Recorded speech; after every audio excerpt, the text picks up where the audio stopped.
Hello viewers, আজকে আপনাদের সাথে শেয়ার করব কুয়েত দ্য জঙ্গল পার্ক নিয়ে কিছু বিস্তারিত তথ্য।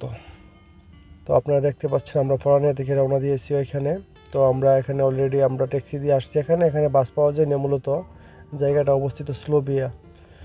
এখানে দ্য জঙ্গল পার্ক এখানে আসতে গেলে আমাদেরকে প্রথমত আমাদের বাংলাদেশে যারা আসবেন বা অন্যান্য দেশের যারা আসবে সবার জন্যই একই ক্যানেট কার্ড লাগবে, মাস্টার কার্ড লাগবে আর কি। তো এখানে 3 টাকা করে মাথা পিছু লাগে। তো যাদের বয়স 2 বছরের উপরে তাদের সবার এখানে কার্ড লাগবে। যাদের বয়স 2 বছরের নিচে তাদের কোনো কার্ড এখানে লাগবে না। 2 বছরের উপরে সবার কার্ড লাগবে এখানে। তো মাথা পিছু 3 কেডি করে এখানে লাগে, ঠিক আছে। আর বিশেষ করে এখানে আরেকটা জিনিস হচ্ছে কি, এই পার্কের ভিতরে যতগুলো আপনার শপ আছে, যা কিছু আছে, এখানে কোনো ক্যাশ কোনো লেনদেন চলে না। ক্যাশ এখানে চলবে না। এখানে ক্রেডিট লাগবে, কার্ড লাগবে, ডেবিট, মাস্টার, যে কোনো একটা কার্ড হলেই চলবে, তবে কার্ডে ওরা পেমেন্ট করে, ঠিক আছে। তো আপনারা দেখতে পাইতেছেন আমরা 3 জন এখানে ঘুরতে আসছি। আমার সাথে আছে রাসেল ভাই এবং আশিক, এবং আমি ভিডিও করতেছি। তো এখানে মূলত কার্ড আমরা যেই 3 টাকা দিয়ে যে কার্ডটা নেওয়া হয়, এই কার্ডটা এখানে শো করলে এখানে দরজাটা ওপেন হয়ে যায়।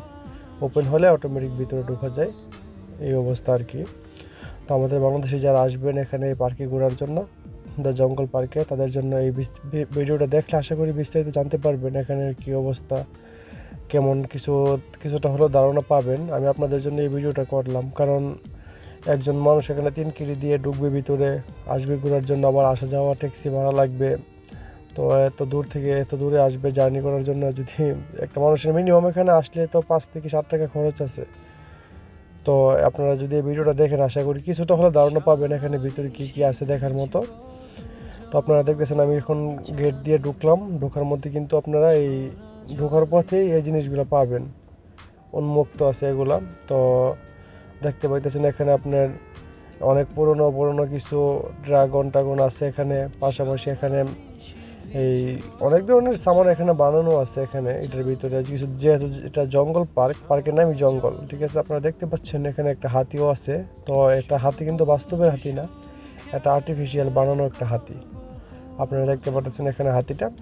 আর এখানে আছে দেখার মতো অনেক কিছুই আছে। পার্কটা অনেক বড়, ছোট না। এটা ঘুরতে অনেক টাইম নেই, ঠিক আছে। এটা অনেক বড় একটা পার্ক, মরুভূমির মধ্যে বানানো হয়েছে। তো এখানে শুধু গাছপালা জঙ্গলের মতো কিছু অবস্থা আর কি। এখানে হাঁস, মুরগি, হরিণ, বানর, তারপরে হইতেছে গিয়ে সেটা সব কিছুই আছে এখানে। আমার মোটামুটি জঙ্গলে যা কিছু থাকার মতো ওরা চেষ্টা করছে আর কি, এগুলো রাখার জন্য এখানে।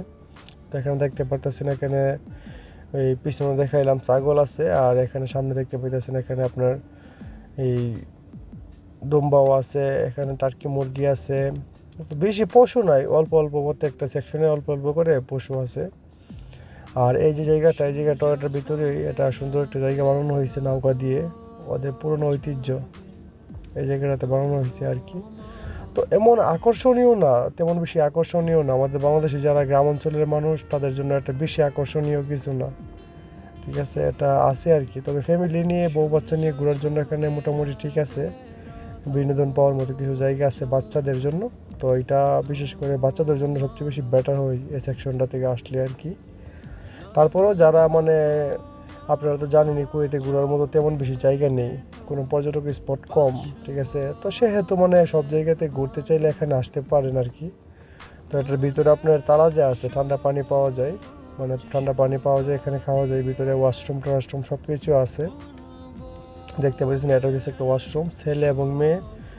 তবে ভিতরের অংশগুলো কিছুটা ভিআইপি আর কি। তবে বাইরের অংশগুলো দেখলে একটু পুরনো পুরনো ঐতিহ্য আর কি, এখানে ওরা বানিয়ে রাখছে। তবে বাথরুম টাথরুম যেগুলো আছে, রুম টুম, এগুলোর ভিতরে ঢুকলে বুঝবেন যে এটা কোনো ইউরোপের। তবে বাইরে আসলে বুঝবেন যে কিছু পুরনো ঐতিহ্য দিয়ে তারা এটা বানিয়ে রাখছে আর কি।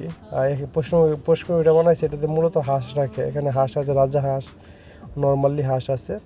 আর এই দেখতে পেতেছেন এটা হচ্ছে বানরের ঘর, ঠিক আছে। এটার মধ্যে বানর রাখা হয়েছে, বানরের খাঁচা আর কি। এটাতে বানররা থাকে এই ঘরটার ভিতরে। পিছনে আবার হনুমান আছে, এখানে আরেকটা ঘরের মধ্যে হনুমান আছে। আর এই যে অংশটা দেখতে পাইতেছেন এটা হচ্ছে একটা কফি শপ, এখানে কফি, তারপরে হইতেছে কি সেটা জোসটো সেখানে বানিয়ে মানে দেয় আর কি, এখানে মানে খাওয়ার মতো সিস্টেম আছে। তবে যাই করেন ভিতরে ক্যানেট ছাড়া যায়েন না, কারণ ক্যানেট কার্ড ছাড়া কিন্তু গেলে খুব মানে প্রবলেম হয়। আজকে এই পর্যন্তই, আশা করি সবাই ভিডিওটা দেখছেন, উপকৃত হবেন।